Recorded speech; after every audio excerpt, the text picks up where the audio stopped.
Chapter 1. Tom and Daisy. That spring the sun shone every day. I was lonely at first in the East, but I felt that this was the real beginning of my life. I walked in the fresh air. I bought books. I worked hard. I was trying to make myself a successful businessman. One evening the phone rang. It was my cousin, Daisy. "Hello, Nick," she said in her soft voice. "Do you know we are neighbors? Tom and I are living across the bay in East Egg. I think we've settled down at last. Do come to dinner, Nick. I'd love to see you." Of course, I agreed. I wanted to see my cousin Daisy again. She had married Tom Buchanan, a man I had known at Yale University. Tom had been a famous football player at college. His family was very rich, and Tom had spent money carelessly. Now he and Daisy had left Chicago, where I had last seen them. After the war, they had traveled around America and Europe. I did not believe they had really settled down. They were too rich and too restless. So, a few days later, I drove over to East Egg. The Buchanan's house was a big one, overlooking the bay. The lawns and gardens started at the house and went down to the sea. It was late afternoon and the weather was warm and windy. All the windows at the front of the house were wide open. Tom Buchanan stood on the porch, his legs wide apart. He was a fair-haired man of about 30. He wore smart riding clothes, and his body looked strong and cruel. We talked for a few minutes on the sunny porch. "I've got a nice place here," Tom told me. He took hold of my arm and showed me the outside of the house. Then we looked at the rose garden and walked down to the sea. There was a big motorboat at the end of the dock. "Come inside now and see Daisy," Tom said. We walked into the house and into a high room with windows at either end. The windows were open and the wind blew the curtains up towards the ceiling, then down towards the thick carpet. Two young women were sitting on an enormous couch. Their white dresses blew about in the wind until Tom shut the windows. The younger girl on the couch was Miss Baker. The other girl was my cousin, Daisy. Daisy leant forward and gave a charming little laugh. "I'm so very happy to see you again," Daisy said. Her eyes were bright and exciting, but her smile was sad. I told Daisy that I had stayed in Chicago on my way to New York. Lots of friends had sent her their love. "That's wonderful," Daisy cried. "Let's go back, Tom." "Tomorrow." "I'm staying here in the East," Tom said firmly. "I'll never live anywhere else." At that moment, drinks were brought in. Miss Baker did not take one. "No, thanks," she said. "I'm in training." Tom looked at her in surprise. "You are?" He took his drink and drank it quickly. "I don't know how you get anything done." I looked at Miss Baker and wondered what she did. She was slim, with gray eyes and a pale, unhappy face. I was sure I had seen her before. "You live in West Egg," Miss Baker said to me. "I know somebody there. Gatsby. You must know Gatsby." "Gatsby?" Daisy asked quickly. "What Gatsby?" Before I could answer, we were told that dinner was ready. Tom Buchanan led me from the room.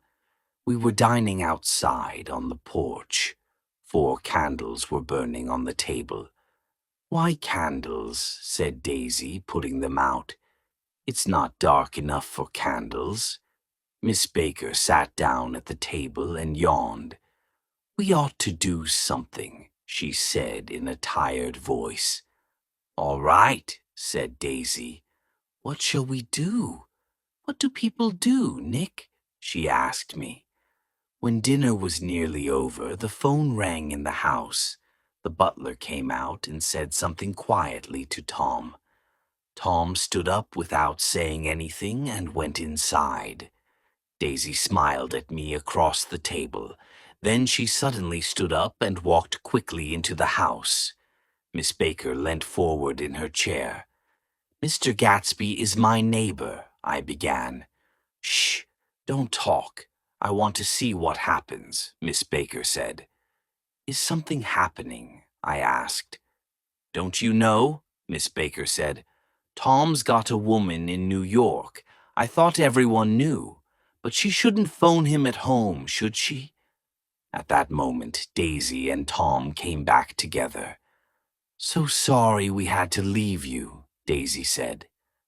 The candles were lit again. We sat for a while in silence, finishing our wine. Then Tom and Miss Baker walked back into the house. Daisy put her elbows on the table and rested her head in her hands. "We don't know each other very well, Nick," she said softly. "You didn't come to my wedding. I wasn't back from the war." "That's true. Well, Nick, I've had a very bad time. I don't really care about anything anymore. Shall I tell you what I said when my daughter was born?" "Do."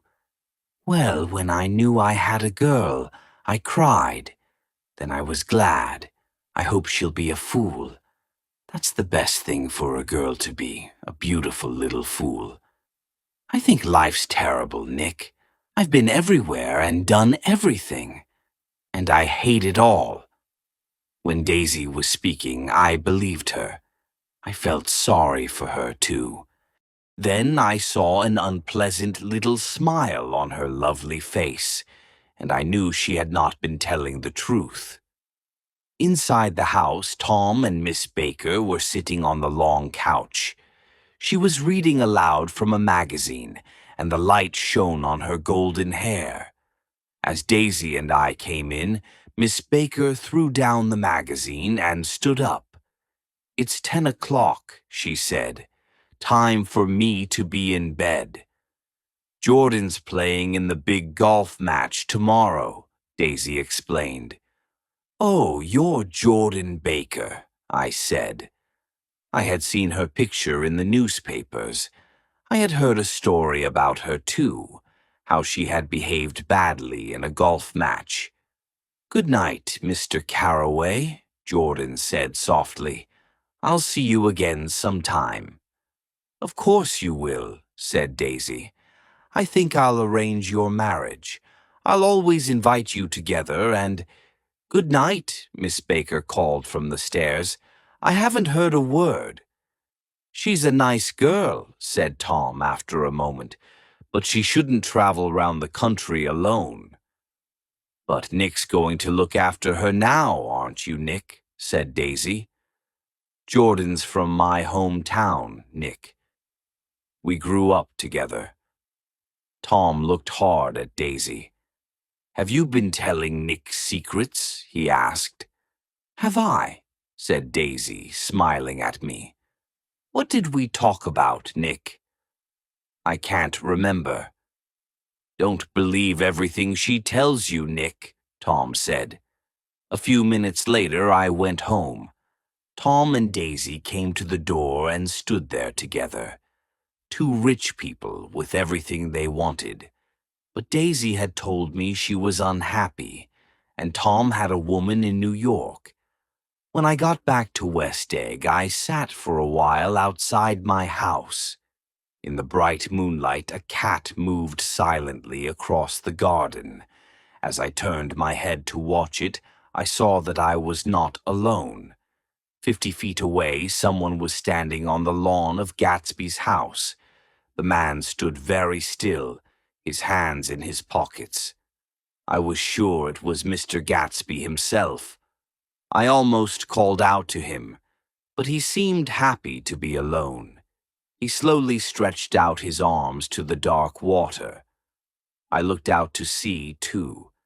There was one green light, very small and far away. When I looked back to Gatsby again, he had gone. I was alone now in the dark night.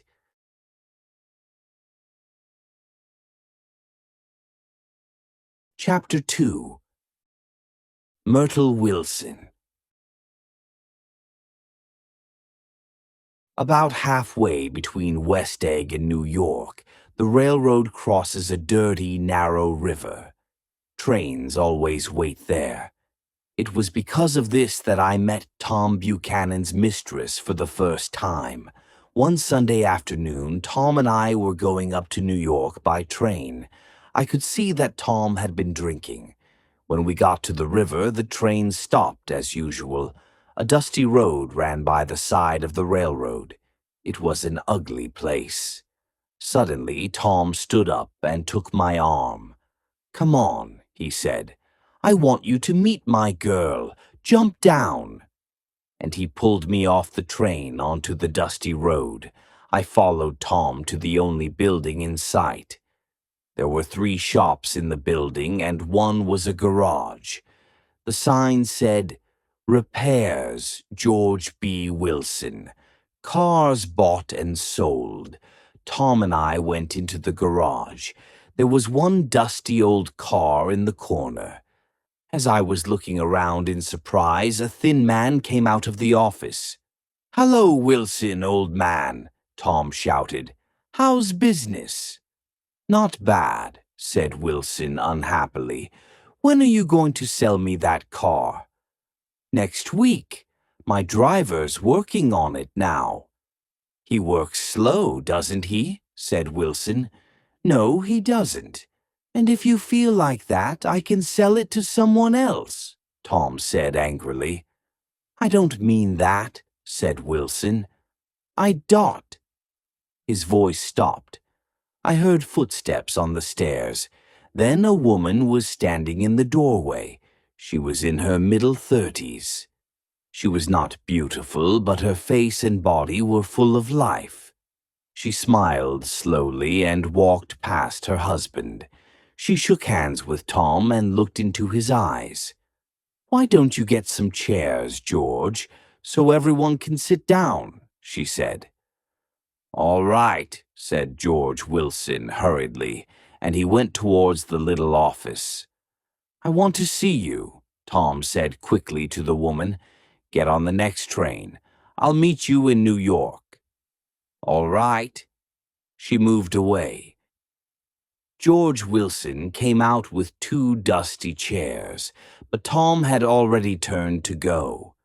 "It's good for Myrtle to get away," Tom said as we were waiting for the next train. "Doesn't her husband care?" "Wilson. He thinks she goes to New York to meet her sister. He's a fool." And so Tom Buchanan, his girl, and I went up to New York. But Mrs. Wilson sat in another part of the train. At the station in New York, she bought magazines and perfume. We all got into a taxi. Almost at once, Mrs. Wilson told the driver to stop. An old man was standing by the roadside with a basket of puppies.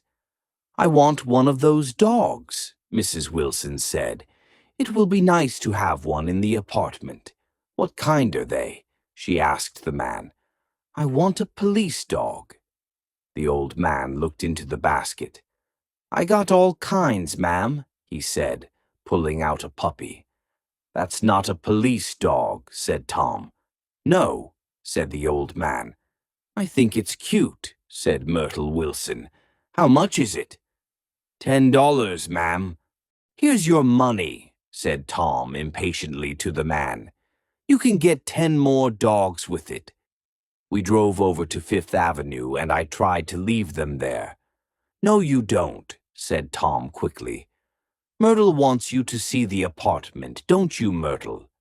"Sure," Myrtle Wilson said. "I'll phone my sister, Catherine. People say she's beautiful." So we drove on until we came to the apartment house. Myrtle Wilson got out of the taxi like a queen. "I'm going to ask the McKees to come up," she said in the elevator. "They live in the apartment below. And I'll phone my sister, too, of course." The apartment was 4 small rooms on the top floor. The living room was crowded with furniture. Mrs. Wilson sent the elevator boy out to buy food for the dog. Tom took a bottle of whiskey from a locked cupboard. I have been drunk only twice in my life. The second time was that afternoon. I remember Myrtle Wilson sitting on Tom's knee. After a time, I went out to buy some cigarettes. When I came back, the living room was empty, so I sat there smoking and reading the magazines. Just as Tom and Myrtle came out of the other room, the sister, Catherine, arrived. She was about 30, thin and red-haired, with a white face. Then the McKees came up from the apartment below. Myrtle Wilson had changed her dress. It was very tight and looked expensive. Her laughter and the way she moved had changed too. She spoke and walked like a rich, fashionable woman. "I like your dress," said Mrs. McKee. "This old dress." "I've had it for years," Myrtle laughed. "Have something to drink," Tom said to the McKees. "Get some more ice, Myrtle, before everyone goes to sleep."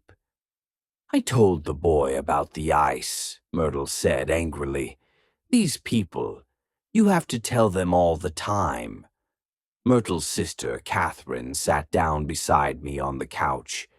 "Do you live down on Long Island, too?" she asked me. "I live at West Egg." "Really?" "I was at a party there about a month ago, at the house of a man called Gatsby. Do you know him?" "I live next door to him." "Do you? He's awfully rich, you know. People say he got his money from Germany. In the war. I'm afraid of him." Catherine moved closer and looked across the room at Tom and Myrtle. "Both of them are unhappily married," she said. "But Tom's wife is a Catholic. She won't divorce him." I knew this was untrue, and I was shocked. "Why did you marry Wilson, Myrtle?" Catherine called across the room. "Nobody made you do it." Myrtle laughed. "Well, I thought he was a gentleman. I must have been crazy." Tom now sent the elevator boy to buy some sandwiches and a second bottle of whiskey. I wanted to go home. I went to the window and looked down into the dark street. Were people looking up at our lighted window and wondering what was going on? Myrtle Wilson called to me to sit down again. She began to tell me about her first meeting with Tom. "It was on the train," she said. "We couldn't stop looking at each other. When we got to New York, we got into a taxi together. I was so excited that I couldn't see where we were going. But I didn't care. You can't live forever, you know. You can't live forever." The room was filled with Myrtle's loud, false laughter. She turned to Mrs. McKee. "My dear," Myrtle said, "I'm going to give you this dress." "I'm getting another tomorrow. I've got so many things to buy. A collar for the dog, an ashtray, and I must go to the hairdresser's." It was 9 o'clock. Then I looked at my watch again. It was 10. The room was full of smoke. People were coming and going, shouting to each other across the room. At about midnight, Tom and Myrtle started to argue. "Daisy! Daisy! Daisy!" Myrtle Wilson was shouting. "I'll say her name whenever I want to. Daisy! Die!" With a short, hard movement, Tom Buchanan hit her across the nose. Myrtle cried out with pain. Someone got towels. Then the towels, covered with blood, were all over the floor. People were screaming and shouting. Myrtle Wilson lay on the couch. Her nose was still bleeding, and she was crying loudly. Mr. McKee woke up and walked towards the door. I picked up my hat and followed him out. We went down in the elevator together. Then I was on the station, half asleep, waiting for the early morning train to West Egg.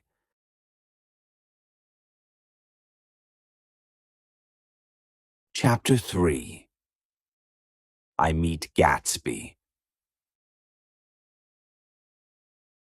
My neighbor, Mr. Gatsby, gave parties all through the summer. Nearly every night his house and gardens were full of music. Men and women walked among the beautiful flowers, laughing, talking, and drinking champagne. In the afternoons, Gatsby's guests swam in the sea or sat on his beach. His motorboat roared across the bay. Every weekend, Gatsby's cars carried his guests to and from the city. Colored lights hung from the trees in Gatsby's gardens. Food was brought from New York, rich, beautiful food, and it was put on long tables under the trees. There was every kind of drink. At 7 o'clock, the band started to play. Cars from New York were parked outside Gatsby's house. Soon everyone was a little drunk and talking to people they had never met before. As it became dark, the lights grew brighter. The music and laughter were louder now. More and more people arrived. A girl began to sing with the band. The party had started.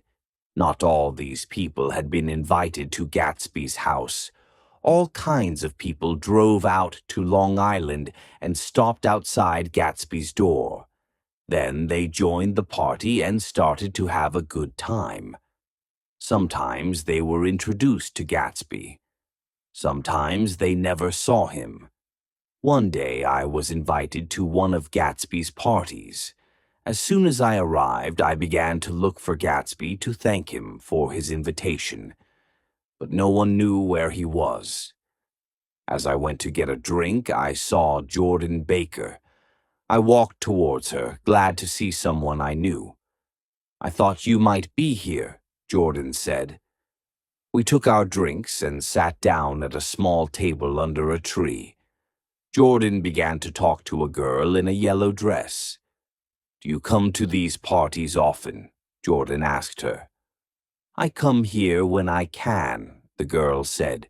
"No one cares what I do, so I always have a good time. Last time I was here, I tore my dress. Do you know, Gatsby sent me a new one. It cost him $265. "There's something strange about a man like that," another girl said. "He doesn't want any trouble from anybody." She leant across the table and said, "Somebody told me that Gatsby killed a man." "I heard he was a German spy," a man added. "Oh no, he was in the American army in the war, but I'm sure he's killed a man," someone else said, and the girls laughed excitedly. Supper was now being served. Jordan and I left our table and went to look for Gatsby. The bar in the garden was crowded, but Gatsby wasn't there. We walked into the house, opened a door, and found ourselves in a library. A fat, middle-aged man was leaning against the table. He stared at us through his round glasses. "What do you think?" he asked. "All these books, they're real." "Are they?" "Sure, I thought they were made of cardboard. Here, look. Gatsby is smart, he does everything right." And the man held up a book in front of our faces. "How did you get here?" the fat man asked. "I was brought. I've been drunk for a week." He shook hands with us and smiled. Jordan and I left him and went back into the garden. People were dancing now. The voices and the laughter were very loud. The moon was high in the sky. Champagne was being served in big glasses. Jordan and I sat down at a table with a well-dressed man of my own age. I was enjoying myself now. The music stopped for a moment. The man at our table looked at me and smiled. "I think I know your face," the man said. "Weren't you in France during the war?" "Yes, I was." Me too, he said. We talked about the war for a few minutes. Then the man told me that he had a new motorboat. Want to go out with me in the morning, old sport? He asked. Sure, what time? Let's say 9 o'clock. I looked around the garden and smiled. This is an unusual party, I told the man. I haven't seen my host yet. Gatsby sent me an invitation this morning. I ought to thank him. The man stared at me in surprise. I'm Gatsby, he said. I thought you knew, old sport. I'm not a very good host, am I? Gatsby smiled. He had a pleasant smile. His smile made me feel important. I looked at Gatsby with interest. He was a tough-looking young man, but he had beautiful clothes and beautiful manners. At that moment, the butler hurried up to our table. Gatsby stood up and bowed to each of us. Chicago's on the phone, you must excuse me, he said politely. Please ask for anything you want, old sport. I will see you again later. When Gatsby had gone into the house, I said, Who is he, Jordan? Does anyone know? He's a man called Gatsby. That's all I know. But where is he from? What does he do? Now you've got interested in him, Jordan smiled. Everyone does. He told me once he was educated at Oxford, England, but I don't believe it. Why not? I don't know, but who cares? He's got good manners and he gives big parties. I like big parties. There was a crash on the drums and the band leader spoke. A new jazz tune for Mr. Gatsby, he cried. The band began to play. I looked up and saw Gatsby standing alone on the white steps in front of his house. His face was tanned and his hair was cut short. Gatsby stood there very straight, his hands in his pockets. I wondered why people seemed a little afraid of him. When the jazz tune ended, every girl kissed the nearest man and fell into his arms, half drunk. But there was no girl in Gatsby's arms. He stood there, on the steps, alone. The butler came back to our table. Miss Baker, he said, Mr. Gatsby would like to speak to you. To me? Jordan got up slowly and walked into the house. It was almost 2 o'clock now. Someone was singing. I went into the house to listen. A tall woman was standing by the piano, very drunk. As she sang, she cried. Suddenly, she dropped her glass and fell back into a chair, fast asleep. It was time to go home.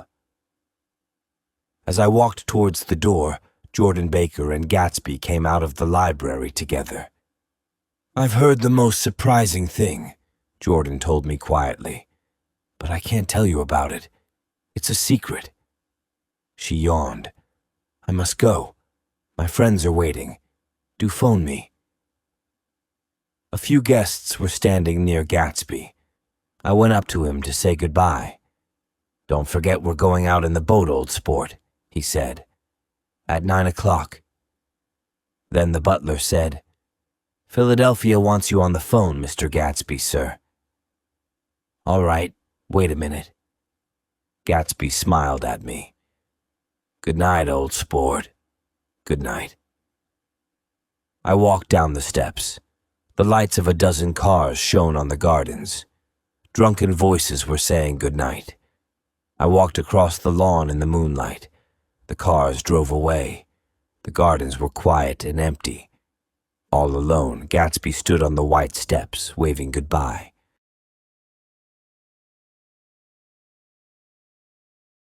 Chapter 4. I have lunch with Gatsby. I worked hard that summer. I met a lot of business people and began to understand my job. I enjoyed living in the East. I liked New York and its crowds of people. I didn't see Jordan Baker for a while.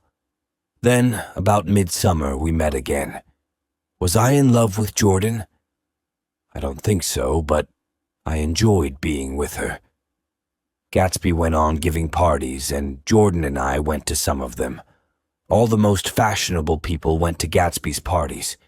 They came to Gatsby's house, drank his wine, and told each other crazy stories about him. He's a bootlegger, a crook, a gambler. He's killed a man. All these things were said about Gatsby, but no one knew the truth about him, and while he went on giving parties, no one cared. One morning, late in July, Gatsby's car stopped outside my door. It was the first time Gatsby had called on me. "Good morning, old sport," he said. "You're having lunch with me today. We can drive up to New York together." Gatsby got out of his beautiful yellow car and stood beside it proudly. "It's pretty, isn't it, old sport?" he said. "Have you seen it before?" Of course I'd seen it. Everyone in West Egg knew Gatsby's car. Yellow and silver, it shone in the morning sun. We made ourselves comfortable on the green leather seats and set off for New York. I hadn't talked much to Gatsby before. I was interested in him, but I knew very little about him. As he drove along, Gatsby didn't say anything at first. Then suddenly he spoke. "Look here, old sport," he said. "What do you think of me?" Before I could answer, Gatsby went on. "You must have heard a lot of stories about me. Well, now you're going to hear the truth. I'm the son of rich people in the Middle West. They're all dead now. I grew up in America, but I was educated at Oxford. All my family went there." Gatsby looked at me for a moment. He was talking quickly, and I didn't believe a word he was saying. "What part of the Middle West are you from?" I asked. "San Francisco." "San Francisco? But that's not—" "My family died," Gatsby went on in a slow, sad voice. "After that, I lived all over Europe. I traveled, collected jewels, hunted animals. I was spending money to forget something very sad." I was so sure now that Gatsby was lying that I almost laughed. "Then the war came, old sport," Gatsby said. "I was glad. I tried to die, but I couldn't. I was a success. I won medals. Look, here's one of them." Gatsby took a medal out of his pocket. I looked at it in surprise. "Major J. Gatsby," I read, "for valor extraordinary." Then Gatsby took out a photograph. "I always carry this too, taken at Oxford." In the photograph, some young men were standing outside a college gate. I recognized Gatsby. Was he telling the truth then? "I'm going to ask you a favor," Gatsby said, putting the photograph away. "That's why I've told you about myself. You'll hear more this afternoon." "This afternoon?" "Yes, when you have tea with Miss Baker. I've asked her to speak to you about a certain matter." Gatsby drove faster. As we passed Wilson's garage, I saw Myrtle Wilson selling gas. We raced on towards the bridge. There was New York on the other side of the river. I felt excited, as I always did when I saw the city. Anything can happen in New York, I thought. Anything. I can even believe Gatsby's story. At noon, I left work to go to the restaurant where I was having lunch with Gatsby. He was already there, talking to a small, dark man with a large head. "Mr. Carroway," Gatsby said, "this is my friend, Mr. Meyer Wolfsheim." Gatsby led us to a table and ordered drinks. "This is a nice restaurant," said Mr. Wolfsheim, looking round. "But the place across the street is better." "What place is that?" I asked. "The old Metropole," Mr. Wolfsheim said sadly. "I remember the night they shot Rosie Rosenthal over there. Shot him 4 times and then drove away." Poor Rosie, he was a good friend of mine. The food arrived, and Mr. Wolfsheim began to eat greedily. All the time he was eating, he was watching everyone in the room. Gatsby suddenly looked at his watch. He stood up and hurried out. "He has to phone," said Mr. Wolfsheim. "He does a lot of business with Chicago. Gatsby's a fine fellow, isn't he? Good-looking and a perfect gentleman. He's an Oxford man, you know." "Oh, is he? Have you known Gatsby for long?" I asked. "Several years," Wolfsheim answered. "I met him after the war. He comes from a good family. He's a gentleman to everyone, especially women. He'd never look at another man's wife." When Gatsby came back to our table, Mr. Wolfsheim got to his feet and looked round the room. "I have enjoyed my lunch," he said, "but I've got to leave you two young men now." And he hurried away. "Wolfsheim's well known on Broadway," Gatsby told me. "Who is he then? An actor?" "No, Meyer Wolfsheim's a gambler. He's clever, but he's done a lot of dangerous things." "Has he ever been in jail?" "They can't prove anything, old sport. He's too smart." It was time to go. As we stood up, I saw Tom Buchanan on the other side of the crowded room. When he saw me, Tom came over. "Where have you been?" he asked me angrily. "Daisy wants to know why you haven't phoned." "This is Mr. Gatsby, Mr. Buchanan," I said. The two men shook hands without speaking. There was a strange look on Gatsby's face. "How are you?" Tom asked me. "And why are you eating here?" "I've been having lunch with Mr. Gatsby." And I turned to speak to Gatsby, but he had gone.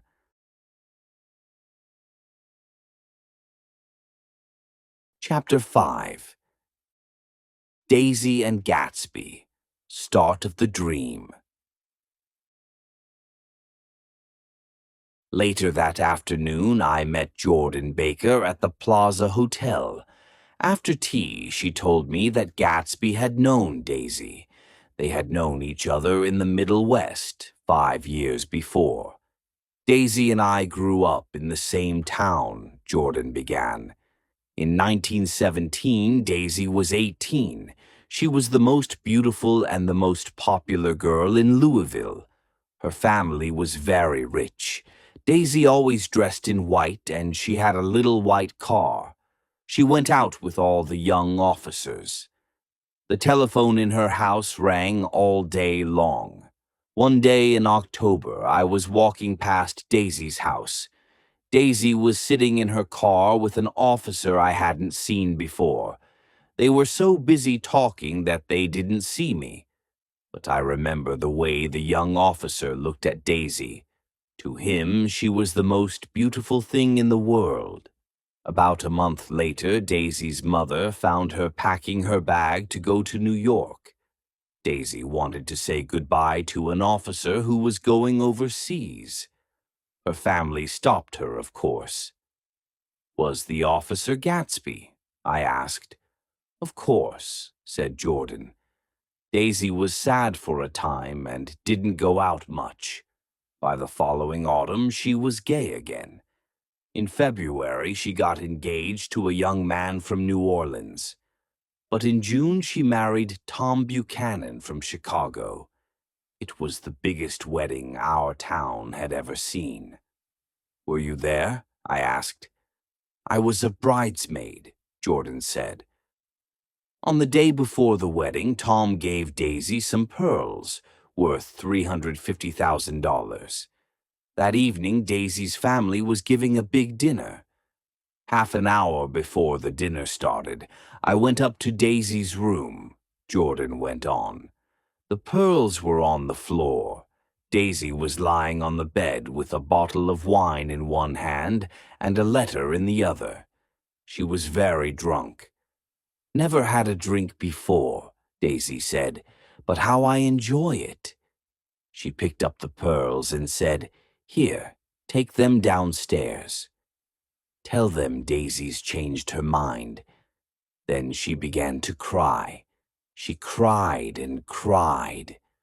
I found her mother's maid, and we got Daisy into a cold bath. The letter in her hand came to pieces in the water. Half an hour later, Daisy walked downstairs. She looked very beautiful, and the pearls were round her neck. Next day, Daisy married Tom Buchanan, and they went on their honeymoon. I met them again when they came back. I've never seen a girl so in love with her husband. That was in August. A week later, Tom crashed his car. The girl with him broke her arm, and the story got into the papers. The girl was a maid from the hotel. The following April, Daisy had a baby girl, and the family went to France for a year. Then they went back to Chicago. Well, about 6 weeks ago, I asked you about Gatsby, Jordan went on. Daisy heard me. She knew he was the same man she had known in Louisville. It's strange that Gatsby came east too, I said. But it isn't strange at all, Jordan replied. Gatsby came here to be near Daisy. He can see her house across the bay. Then there was a reason for all those parties. Gatsby had hoped that one evening Daisy would walk into his house. Gatsby wants you to do something for him, Jordan was saying.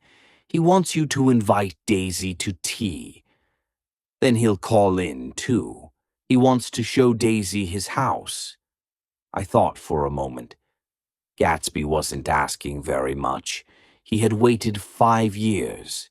He had given big parties to strangers. And why? To see Daisy one afternoon at tea. Does Daisy want to meet Gatsby again? I asked. Oh, she doesn't know about it, Jordan answered. Gatsby wants it to be a surprise. It was dark outside by now. I asked Jordan out to dinner, and we took a taxi. It was a beautiful night. I had heard enough about Daisy and Gatsby. I put my arm around Jordan, looked into her gray eyes, and kissed her.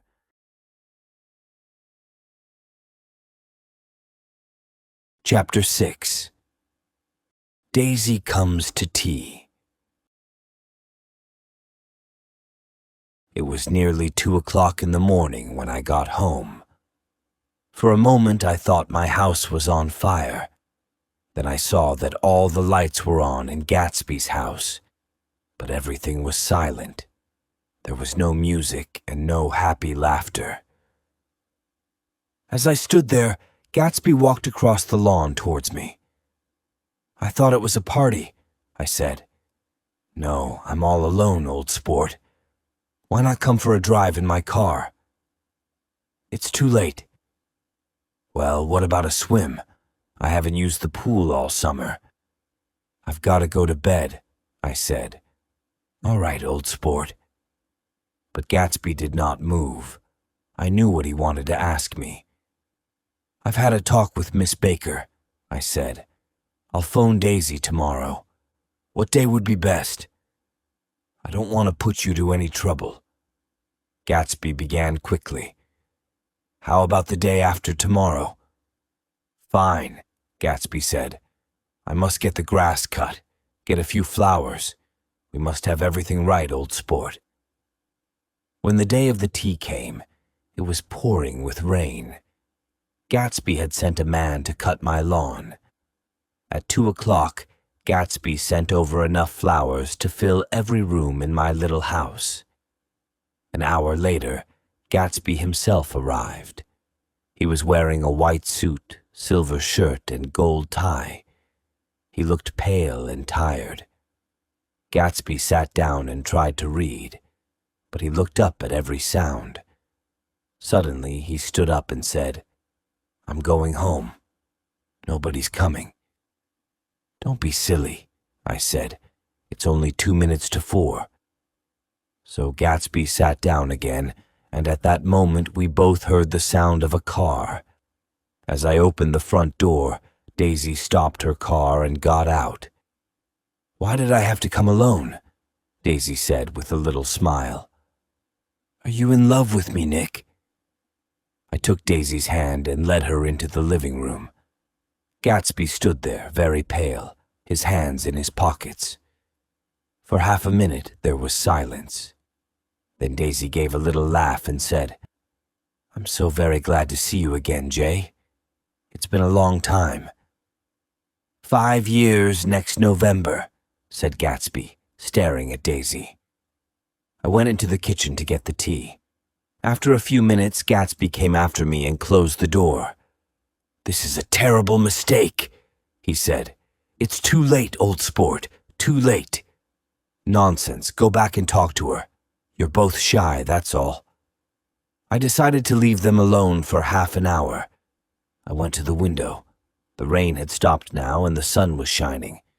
When I took in the tea, I made a lot of noise, but I don't think they heard a sound. Daisy and Gatsby were both sitting on the couch. There were tears on Daisy's face, but she was smiling. Gatsby's face was shining with joy. Their happiness filled the room. "Oh, hello, old sport," Gatsby said, as if he hadn't seen me for years. "I want you and Daisy to come over to my house." "You're sure you want me to come?" "Sure of it, old sport." And so Daisy saw Gatsby's enormous house for the first time. "That's your house over there, Jay?" she cried excitedly. "Do you live there alone? It's so big." "I always keep it full of famous, interesting people," Gatsby told her. We wandered through the gardens. Daisy admired every flower, every tree, everything she saw. We came at last to the white steps in front of the house. It was strange to see them quiet and empty. Inside the house, we wandered through room after room. We admired the books in the library. All the beautiful rooms were empty and silent. We went upstairs and looked at bedrooms and bathrooms, painted in pale, rich colors. Finally, we came to Gatsby's own rooms, where we sat down to have a drink. Gatsby had never stopped looking at Daisy. Once he nearly fell downstairs. He was trying to see everything in his house through her eyes. He was like a man walking in his sleep. "It's a funny thing, old sport," Gatsby said slowly. "When I see, I can't believe." He put down his drink and opened 2 big cupboards. He began to take out shirts, suits, ties. "I've got a man in England who buys me clothes," Gatsby explained. "He sends things over twice a year."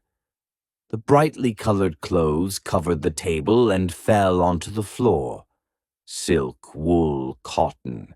The pile grew higher and higher. Suddenly, Daisy hid her face in the shirts and began to cry. "I don't know why I'm crying," she said. "But they're such beautiful shirts, Jay. I've never seen such beautiful shirts before in all my life." It was getting darker now, and the rain had started again. Daisy and Gatsby stood together, looking out of the window. I began to walk round the room in the half-darkness. On Gatsby's desk was a photograph of a tough-looking old man. The man was dressed in sailing clothes. "Who's this?" I asked Gatsby. "That's Mr. Dan Cody, old sport. He used to be my best friend years ago. He's dead now. Dan Cody had a big yacht, and we sailed around together for nearly 5 years. He was like a father to me." This was one of the few things that Gatsby told me about himself that was really true.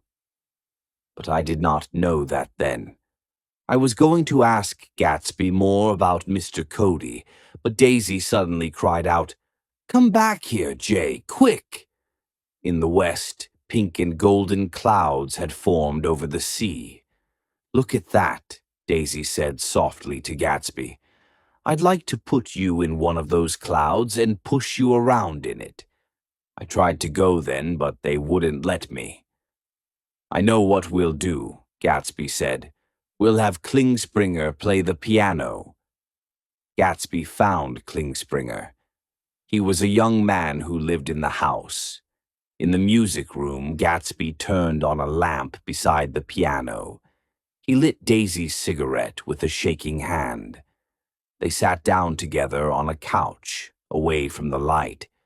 Klingspringer sat down at the piano and began to play. "In the morning, in the evening, ain't we got fun?" he sang softly. When I went over to say goodbye to Gatsby, he had a look of surprise on his face. Gatsby had dreamed of Daisy for almost 5 years. Now his dream was beside him. He could not believe it. They had almost forgotten I was there. Daisy looked up as I spoke and held out her hand. Gatsby looked up too, but he didn't seem to know me. I went out of the room quietly, leaving them together.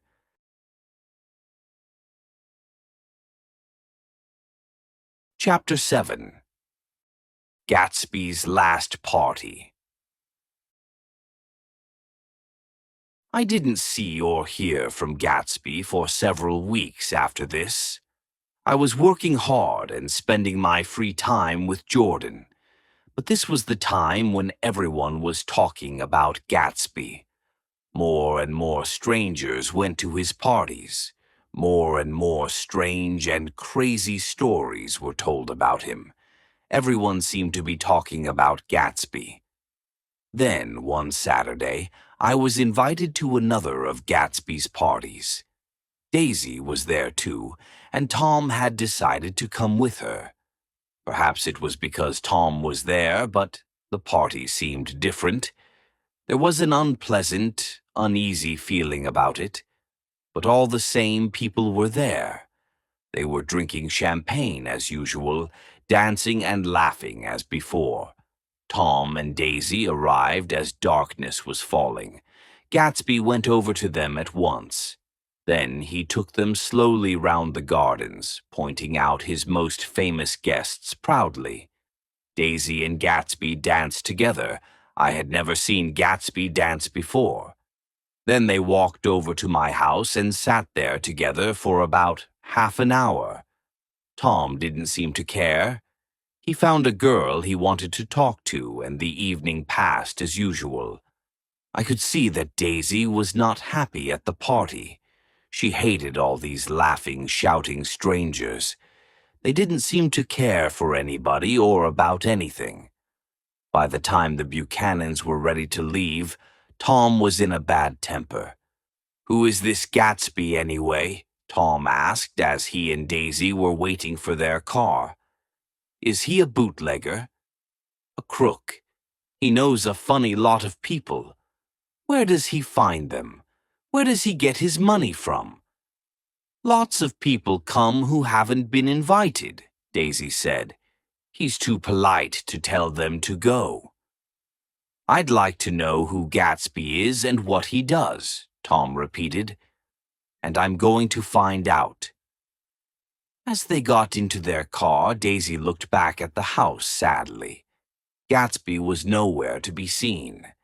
I stayed late that night because Gatsby wanted me to. When everyone had gone, we sat on the steps together. "Daisy didn't enjoy herself," Gatsby said. "Of course she did." "No, she didn't have a good time. I couldn't talk to her. I felt farther away from her than ever. It's hard to make her understand." And then Gatsby told me what he wanted. He wanted Daisy to ask Tom for a divorce. He wanted her to tell Tom that she didn't love him, that she had never loved him, that she loved only Gatsby. Gatsby wanted to take Daisy back to Louisville, where they had first met. Gatsby and Daisy would be married. Gatsby wanted the last 5 years to be completely forgotten. Gatsby didn't seem to understand how much he was asking. "Don't ask Daisy for too much at once," I told him. "You can't repeat the past." "Can't repeat the past?" Gatsby said in surprise. Of course you can. Everything's going to be the way it was before. She'll see." Gatsby began to talk about the time when he had first met Daisy. He told me about the first time he had kissed her. That was when Gatsby's dream had begun, and he had spent his life trying to make that dream come true. But no woman can be turned into a dream. I could see this, but Gatsby could not. He could see no reason why he and Daisy should not be happy forever.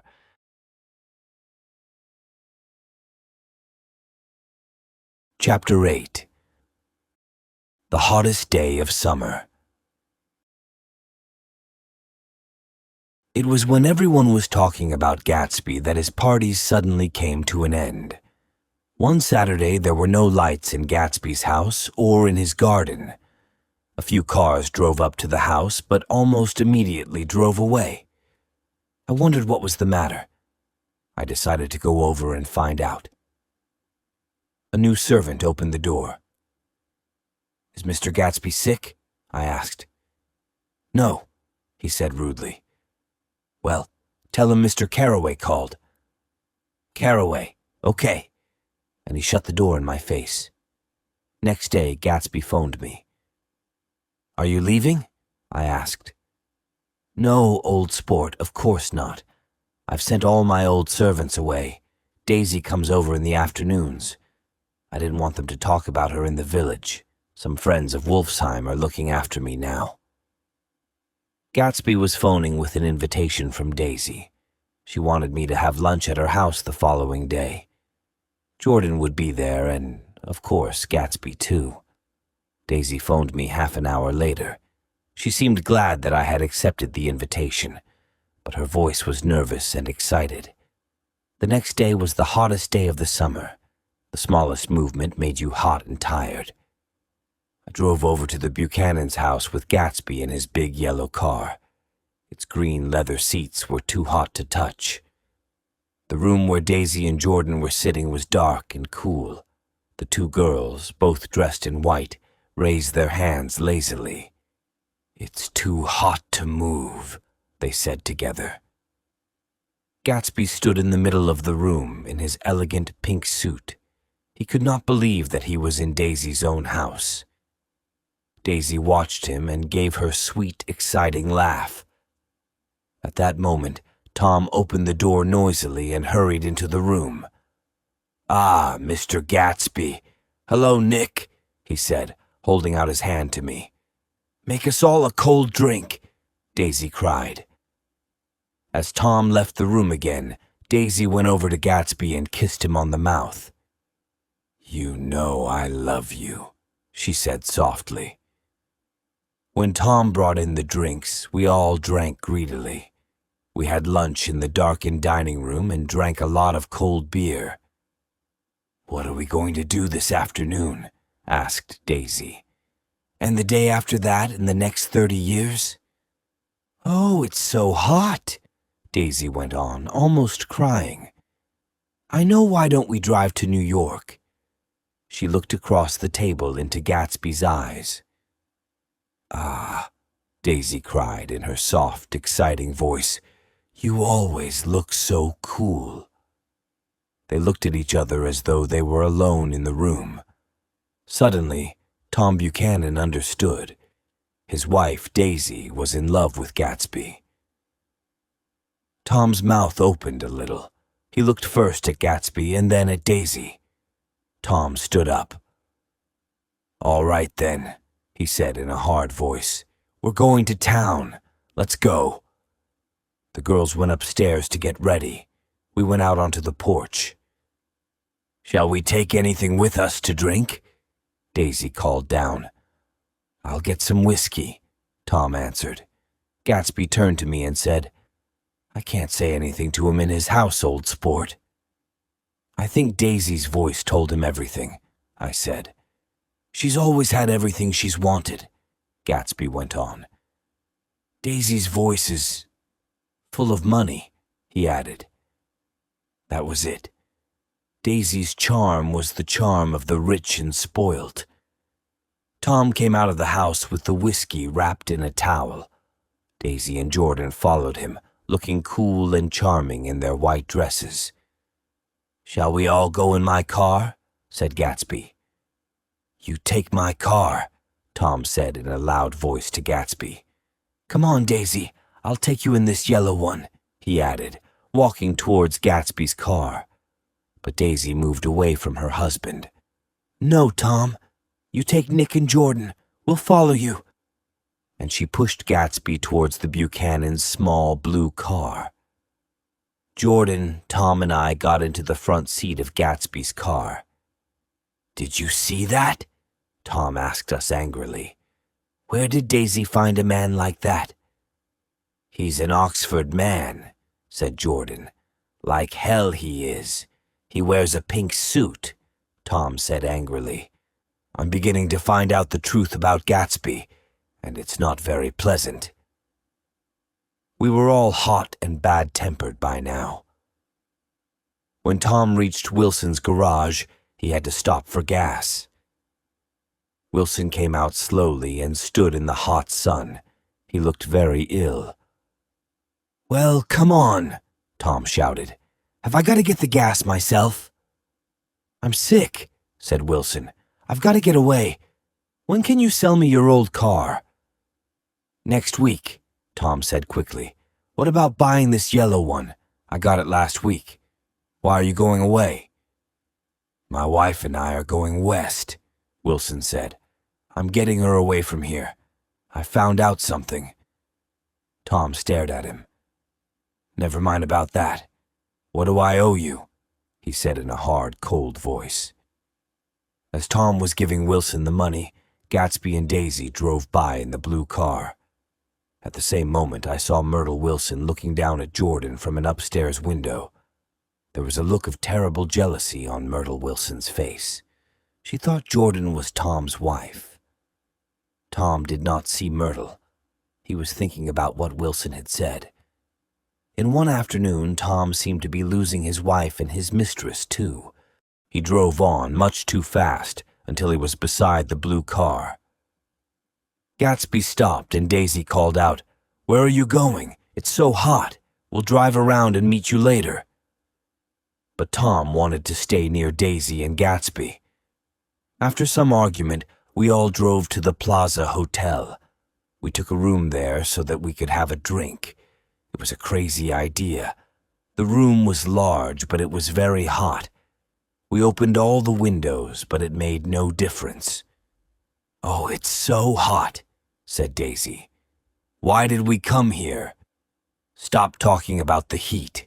You make it worse," said Tom, putting the bottle of whiskey on the table. "Why not leave her alone, old sport?" said Gatsby. "You wanted to come, you know." "I don't like being called old sport," said Tom in a bad-tempered way. "Where did you learn to say that?" "If you're rude, Tom, I won't stay a minute," Daisy said. "Why don't you phone for some ice?" We sat in silence, waiting for the waiter to bring the ice. Then Tom looked at Gatsby and said, "By the way, Mr. Gatsby, you were at Oxford, weren't you?" "Yes, I went there." The waiter came in with the ice. When he had gone, Tom said, "When were you there exactly?" "It was in 1919, Gatsby replied quietly. "I was only there for 5 months. American officers were able to go to an English university after the war." So that story was true. I was glad. Daisy got up with a smile. "Open the whiskey, Tom," she said, "and I'll make everyone a drink." "Wait a minute," said Tom. "I've one more question to ask Mr. Gatsby." "Go on," said Gatsby politely. "What kind of trouble are you trying to make between me and my wife?" "Stop it, please, Tom," said Daisy quickly. "Why should I?" Tom shouted. "Have I got to watch a nobody from nowhere make love to my wife and say nothing?" "Now listen," said Gatsby. "I've got something to tell you, old sport." "Oh, please don't say anything," Daisy said. Why don't we all go home? It's too hot to argue.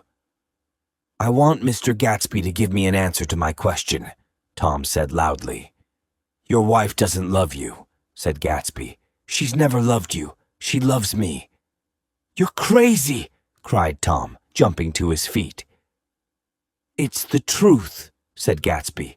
We've loved each other for 5 years, old sport, and you didn't know.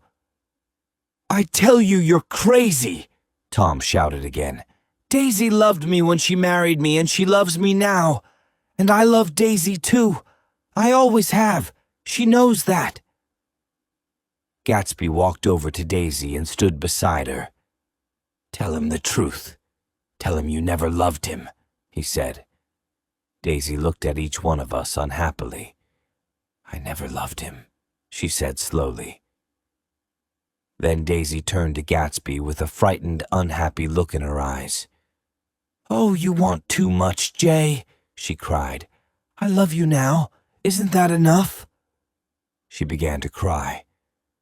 I did love Tom once, but I loved you too. You loved me too, Gatsby repeated slowly. I can't say I never loved Tom. It wouldn't be true, Daisy said sadly. Of course it wouldn't, said Tom. Now I'm taking you home, Daisy. You don't understand, Gatsby said quickly. Daisy's leaving you. Nonsense. Yes, I am, said Daisy, speaking with difficulty. You're leaving me for a little crook, Tom shouted. He's a bootlegger. He's a friend of Meyer Wolfsheim. I've been hearing all about you, Mr. Gatsby. You and your friends ought to be in jail. I looked at Gatsby. His face was hard with a terrible expression. I could believe then that he had killed a man. He started to talk to Daisy, quickly, excitedly. Daisy did not seem to be listening. On that hot afternoon, Gatsby's dream was slipping farther and farther away from him. Please, Jay, Daisy said suddenly. Don't say any more. You must stop all this, please. Tom smiled. He knew that he had won. You go home, Daisy, he said in a quiet voice. Go with Mr. Gatsby in his car. He won't trouble you again. And slowly, sadly, Daisy and Gatsby had gone. It was 7 o'clock when Jordan and I left the hotel with Tom. As we drove back over the bridge, I remembered that it was my 30th birthday. I felt sad and tired.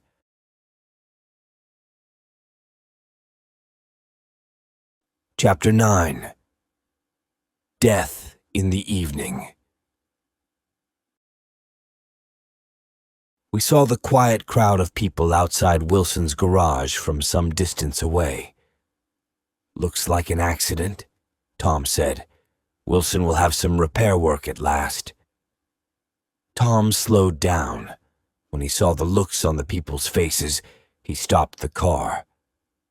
Inside the garage, someone was crying, "Oh my God, oh my God," over and over again. There's some bad trouble here, Tom said excitedly.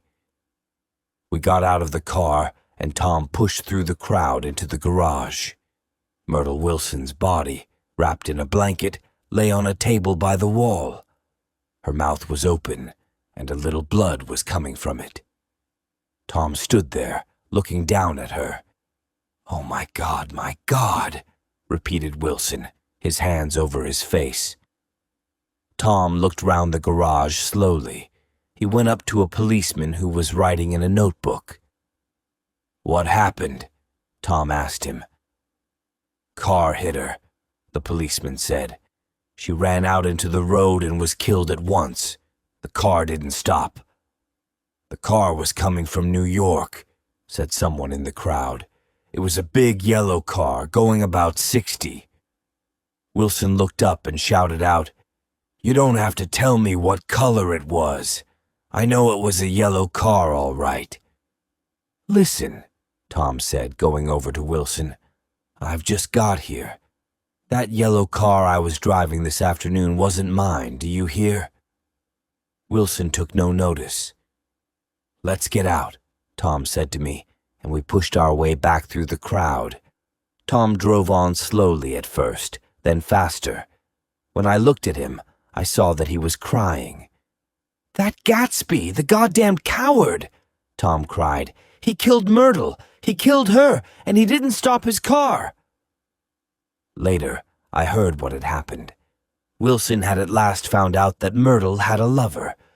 She refused to tell Wilson the man's name. So Wilson had locked her in her bedroom for several hours. Just before 7, someone had heard Myrtle cry out, "Beat me! Hit me, you dirty little coward!" Then Myrtle had rushed out into the evening darkness. She had been shouting and waving her arms. Had she wanted the yellow car to stop? Myrtle Wilson was killed instantly, and her blood ran onto the dusty road. Tom stopped his car outside his house and looked up at a lighted window. "Daisy's home," he said. Then he looked at me and said, "I'm sorry, Nick. I should have taken you to West Egg. I'll phone for a taxi to take you home. Come in and have some supper." "No, thanks," I said. "I'll wait outside." Jordan put a hand on my arm. "Do come in. It's only 9:30, she said. I shook my head. I was feeling tired and sick. I had had enough of the Buchanans for one day. Jordan looked at me for a moment. Then she followed Tom quickly into the house. That was the last time I saw her. I walked slowly down the drive to wait for the taxi by the gate. Gatsby stepped out onto the path in front of me. His pink suit shone in the moonlight. "What are you doing here?" I asked in surprise. "Just standing here, old sport." Was she killed?" Gatsby asked slowly. "Yes." "I thought so. That's what I told Daisy." "I got back to West Egg and put the car in the garage," Gatsby went on. "I don't think anyone saw us." I stared at Gatsby, feeling that I hated him. "How the hell did it happen?" I asked angrily. "Well, I tried to turn the wheel," Gatsby began. I suddenly guessed the truth. "Was Daisy driving?" "Yes," said Gatsby after a moment. "But of course, I'll say I was. Daisy was very upset when we left New York. I thought driving would calm her down. That woman rushed into the road just as a car was coming the other way. I think she wanted us to stop. Daisy turned towards the other car and then turned back. She was very frightened. I put my hand on the wheel, but the woman was already under the car. Daisy wouldn't stop, Gatsby explained. Then she felt faint and I drove home. I'm waiting here now in case Tom makes any trouble." "Tom's not thinking about Daisy," I said. Then I thought for a moment. What would Tom do if he found out that Daisy had been driving? Would he believe that Myrtle's death had been an accident? "You wait here," I said to Gatsby. "I'll go back to the house and see what's going on." The light was on in the kitchen. Daisy and Tom were sitting opposite each other at the kitchen table. Tom was talking and holding Daisy's hand. Daisy looked up at Tom and nodded her head. They looked as though they belonged to each other. They looked as though they were planning something.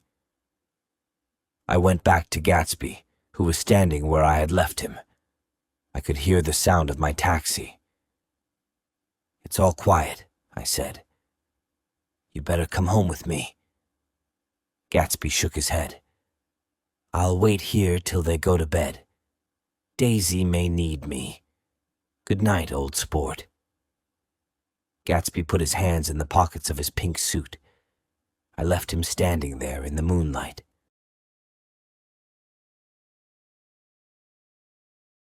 Chapter 10. The End of a Dream. I slept badly that night. I had terrible, frightening dreams. Just before dawn, I heard a taxi driving up to Gatsby's house. I dressed and went over there at once. The front door was open. Gatsby was sitting in the hall, still wearing his pink suit.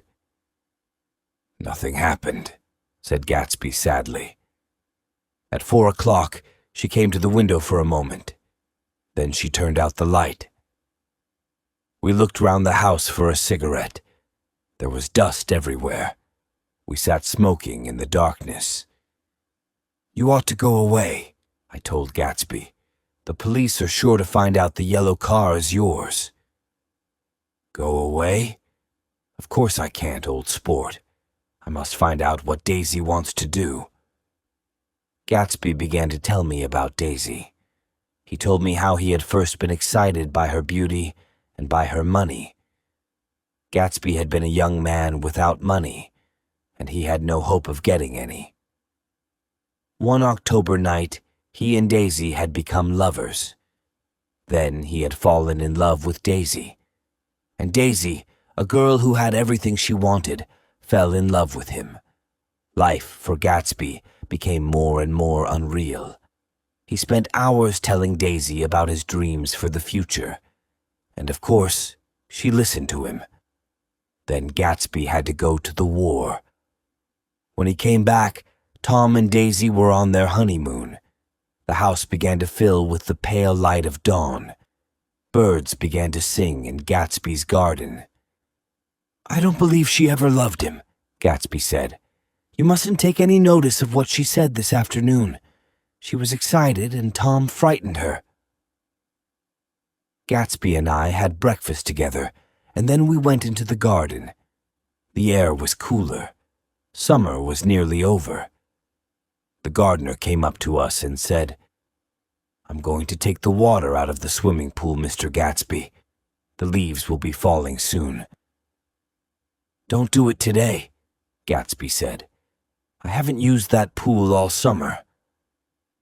It was time for me to go to work.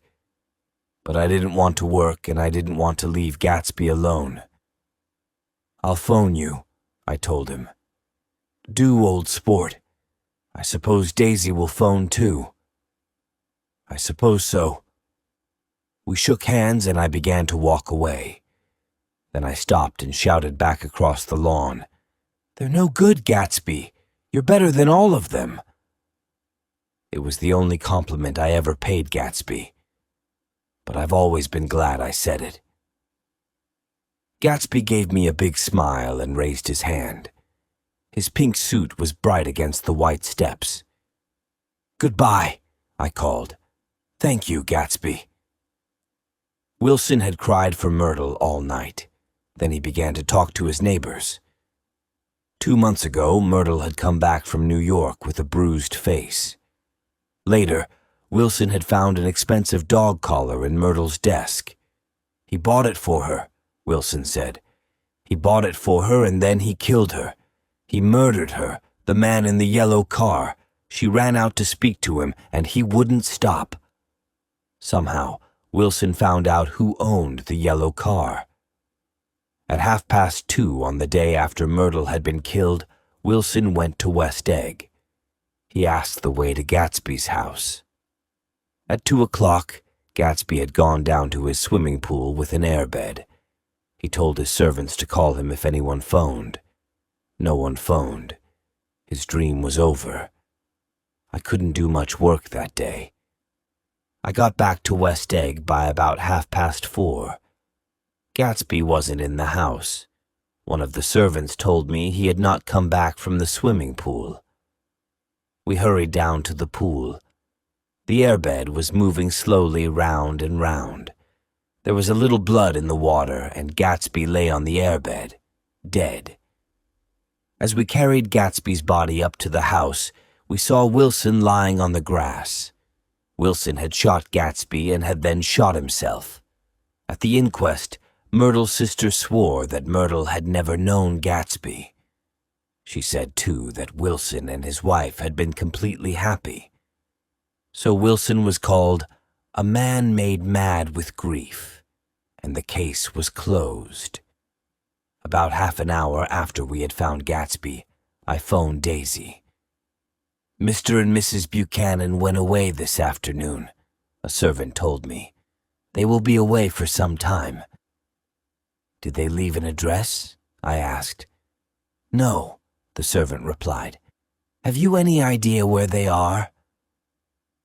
"I don't know, sir. I'm very sorry." I felt that I had to tell someone about Gatsby. I thought of Meyer Wolfsheim. I phoned him, but he had already left his office. The following morning, I sent a servant to New York with a letter. Wolfsheim sent back a very short answer.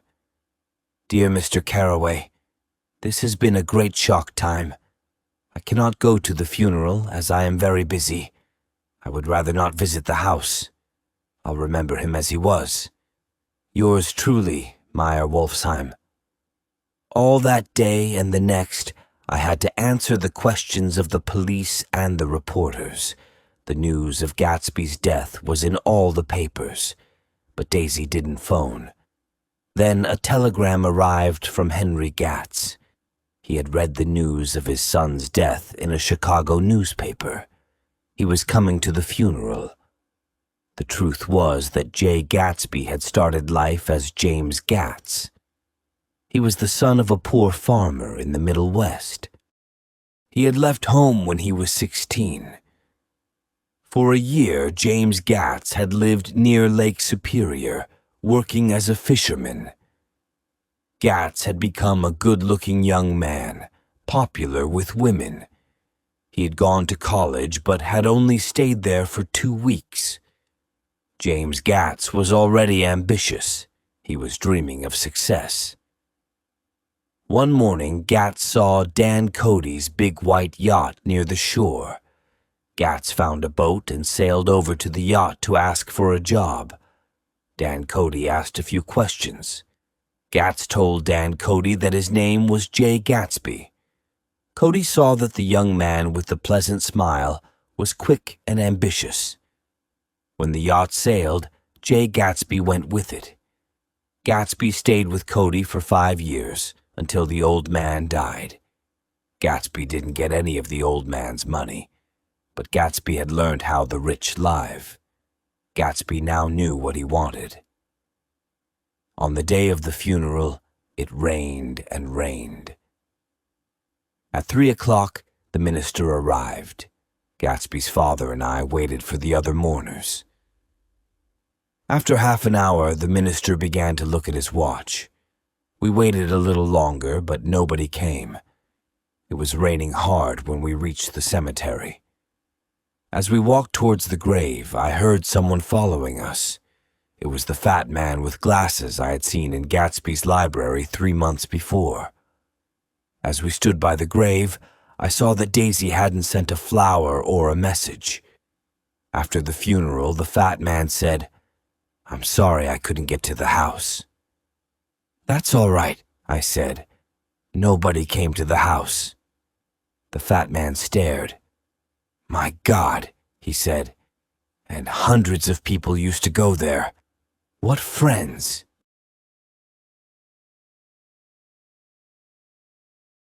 Chapter 11. I go back to the West. And that is the end of Gatsby's story. After Gatsby's death, I couldn't live on Long Island any longer. I wanted to go back to the West. I wanted to go back to where we all came from. I wanted to return to the place where I felt happiest. I saw Tom Buchanan once more in New York before I left. When he stopped and held out his hand, I put my hands behind my back. "What's the matter, Nick?" he asked. "Won't you shake hands with me?" "You know what I think of you," I answered. "What did you say to Wilson that afternoon?" Tom stared at me, and I knew I had guessed right. Tom took hold of my arm. "Listen," he said. "I told Wilson the truth. He came into our house with a gun. He would have killed one of us if I hadn't told him who owned the yellow car." "And why shouldn't I have told him?" Tom went on. "That Gatsby made a fool of you and of Daisy, too. But he was tough, and he killed Myrtle like a dog." There was nothing I could say. I knew the truth, but I could never tell it. Tom had done what he wanted to do, got rid of Gatsby. Tom and Daisy were rich, careless people. They took what they wanted and destroyed what they didn't need. Then they went away, leaving others to clear up the mess. Gatsby's house was empty when I left, and the grass had grown very long. On my last night, I stood in the garden, thinking about Gatsby and his dream. Gatsby had believed in his dream. He had followed it and nearly made it come true. Everybody has a dream. And like Gatsby, we must all follow our dream wherever it takes us. Some unpleasant people became part of Gatsby's dream. But he cannot be blamed for that. Gatsby was a success in the end, wasn't he?